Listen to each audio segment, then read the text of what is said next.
Final Fantasy VII Rebirth is a sequel to 2020's Final Fantasy VII Remake, which was the first in a trilogy of remakes of 1997's Final Fantasy VII. That's a wacky thing to process, and that's without even going into spoilers. That makes the entire thing wackier, which I say to say, spoiler warning, I will be showing footage of Rebirth from anywhere up to Chapter 7. I will also call upon some elements of the original game and about Remake. Basically, I won't be here talking about Rebirth's second half, but if you want to go in unspoiled, this and probably any video about this game should be dodged. I'm not sure why you'd be watching it. If anything, I'll probably eventually talk spoilers over on Crub, my gaming podcast channel, so subscribe over there if you'd like that.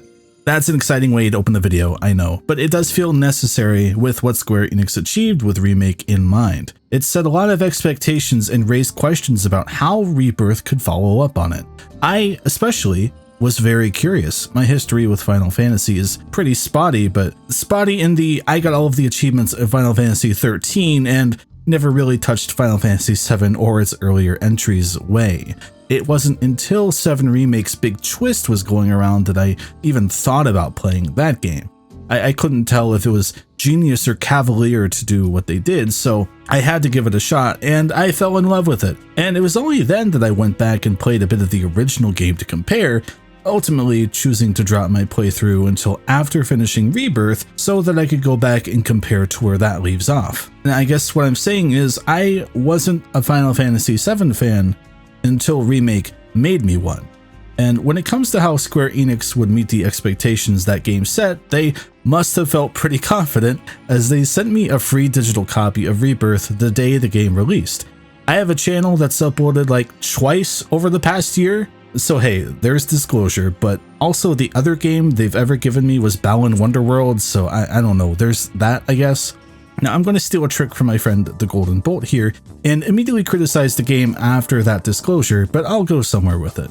I think the worst part of Rebirth is how readily it falls into the doldrums of open world tasks without always giving them an interesting or unique spin.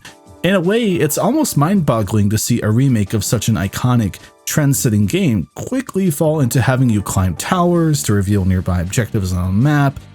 Most if not all have an enemy encounter at their base, and you climb up some ladders and you flip a switch and you drop down. There isn't really some unique trick or spin here to make them stand out from like every other game you've played that does this. It's just a thing you do a few times in each new map you get to.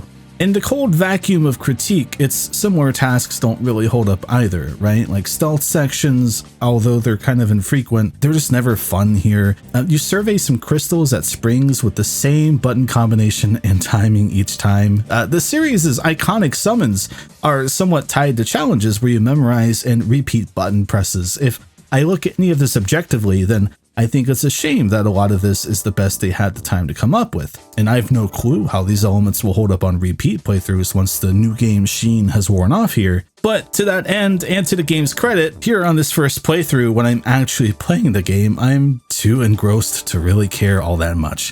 Through the critical lens, I noticed these design choices, but Rebirth carries itself so well in other areas that I've bought in enough to still enjoy them regardless. Many of those areas Rebirth triumphs in are ones Remake already pulled off nicely 4 years ago, but done so well this time that the last game almost seems quaint in hindsight. Above all, I think the key thing they nailed in both though is earnestness. From the outside looking in for years, the only reference points I had for FF VII was knowing the big spoiler through osmosis and seeing people with like Cloud Strife avatars on message boards post very weirdly with lots of ellipses. That was all I knew about it, and one of those things is a byproduct that has nothing to actually do with the game, so it was an incredible feeling playing Remake and feeling almost nostalgic for a game I'd never actually experienced. Just looking and comparing the opening scenes of it to the original shows that the people making it adore that original game. They wanted all that shit to look as cool as everyone must have always imagined it, and then some. Hell, I always imagined FF VII taking itself too seriously, and I was braced for it, and it does take itself seriously, right? But there are moments of camp, of self-awareness. It was even as early as the bickering between Cloud and Barrett early on that I became powerless, helpless but to give myself over to the whims of that world and finally see what fans had known for years. This shit ruled. And similarly, Rebirth tackles its source material with such reverence and aplomb that I was immediately drawn in all over again. The opening Nibelheim flashback was an awesome way to jump back into the setting, partly because I got to play as Sephiroth and feel weirdly comfortable with his moveset due to using him a lot in Smash Brothers, which is a really stupid sentence I get to say. Mostly though, it's because, on some level, I think when something so obviously believes so much in itself, it's hard for me not to be drawn in. Like, it's not a tangible sensation. I can't point out any one thing about the game that passes that feeling to me. It's just a gradual culmination through playing the game and seeing how well it carries itself. To the degree that I don't even notice at first how funny it is that like an hour into this game, you're pushing around the big vacuum to suck up the big green earth gas while gaming's most evil villain is watching going, yes, suck up the gas cloud. Which touches on another funny thing about this game that others have probably mentioned, but I've shielded myself from any other opinions on the game. So if I'm beating a dead horse, so be it. But this game is so obviously aping other major PlayStation games so often that I can't help but chuckle. Pushing the big vacuum around felt very The Last of Us. Following the birds to the springs feels very Ghost of Tsushima. Running around and mashing triangle to mindlessly pick up crafting materials feels very Horizon. There's these minigame segments that are like, again, are like The Last of Us and even like Spider-Man 2. And circling back, an intricately detailed piano playing side game feels like an obvious tribute, right? I mentioned that the game's earnestness helps it most, but the game's combat really isn't that far behind either. Out of everything on offer here, I think it qualifies the most for being how you remember it being in the first game, but actually just improved. Hits are fired out quickly, aerial juggling is a blast, and as the game goes on, there's often good reason to hot potato between party members in a fight to utilize everyone to their advantage. And again, the first game did that, but I feel like the flow is just so much better here. It's tempting to just be Cloud as often as possible, as his style really does just tickle my brain in the right ways, but the rest of the party all have their own styles that feel refreshing to leap to. Even if I'm awful at blocking and I'm just eating hits I shouldn't constantly all the time, it just feels right. I popped Remake in to grab footage for this video, and I was surprised at how just a few small changes improved the pace and feel of battles. I don't have many more thoughts on this, it's just damn good. And another thing I love about this as a trilogy in progress is how it is building out its world on its own merits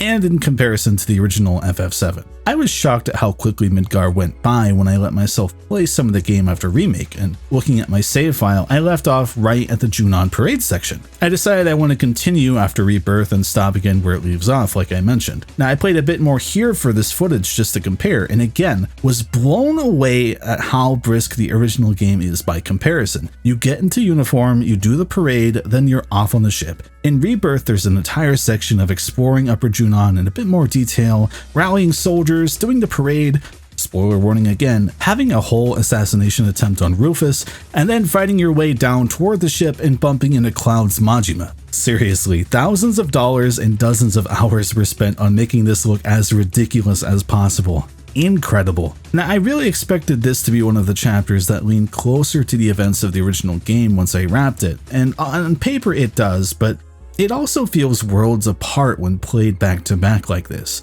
Now, while Rebirth definitely has some plotting fluff baked into its story at times, these robed guys feel like a majority of the focus in the early game, but as a new FF VII fan working backwards, everything added to this sequence only served to captivate me even more. Even this really dumb bit about the soldiers Cloud ran with being like weirdly emotional invested in him as they send him off. I say dumb affectionately. It just hits such a strange level of camp and sincerity that, again, I just can't help but love it. I think this chapter encapsulates just about everything I'm loving in this game. Like, it's really something. If there's anything I've learned about my taste over time, it's that if something has a serious main story with plenty of goofy, sometimes just stupid moments along the way, I'm going to love it. It's what gripped me when I first got into Metal Gear Solid with Guns of the Patriots, and it's what helps to keep me invested in every new Like a Dragon game that releases like every 3 weeks lately. I mean, not even 30 minutes after watching Sephiroth chop a dude's head off, I'm playing this sick-ass card game with a girl that talks through a puppet called Mr. Cuddlesworth. Like, show me what else can give me this experience. You can't. Not to mention, like, that card game is really good. I think I need it spun out into its own video game. I'd play this on my phone for like, well, at least a week, probably. Not every side game here hits those heights, but again, it's to Rebirth's credit that I'll think, sure, I'll play bonkers soccer as the weird talking dog without a second of doubt. When I'm this into the cast and world, I tend to let a fair bit more slide. I mean, take this photography side quest that tasks you with finding a few photo spots around Costa del Sol. Nothing wild at first blush, but lo and behold, as my favorite side character from the first game pathetically pops back in here. None other than Shinra Middle Manager to start to learn about how he should make time for his family, only to run off after getting a call from his boss. Should I love Shinra Middle Manager as much as I do? No. But I do, and I cheered when he popped up. And speaking of Costa del Sol, the towns in this game are just fun to poke around in. There's all kinds of detail to be taken in, conversations to eavesdrop on, and stupid physics interactions to have with furniture pieces laying around. Someone's got to bolt these things into the ground. And I do feel for whoever keeps putting these potted plants back out, but they're just so fun to ram into with a segue each time. Why is there a segue in this game? I don't know. The towns are a great contrast to the open worlds, which generally are filled with monsters and occasional docile wildlife to confuse with monsters, but not much else in terms of life. Now, I do wish each town was about twice as big as they already are due to that, but maybe that's just from wanting more of a good thing. And I guess that's what I settle on all in all, just wanting more. It's a struggle sometimes to be handed a game like Rebirth that does everything bigger and better than its predecessor, and then immediately start to think of the next thing, right? On some level, I feel like I should be taking more time to appreciate the thing I have now. But it is such an improvement on Remake that I can only begin to imagine how big they'll go to close this trilogy out. I do still wish some aspects of Rebirth were better. Its highs are very high, but it also has plenty of just decent stretches within, but those highs have been incredibly energizing to me. Fingers crossed the next one can hit those high marks even more consistently. Anyway, that's all I wanted to say. I just wanted to gush about how happy this game has made me. It's far from perfect, but I am enjoying it so much that it doesn't really matter all that much. A huge thank you to my patrons for their support. Ones like Adrian, Alex, Buckles Chucklo, Cooking Mama, Daniel, Goldstorm07, Harry, Hero, James Boss, Jeet, Joey, Common CJ, Patrick Thompson, Professor Jash, Svendelica, That Trav Guy, and The Crazy Even.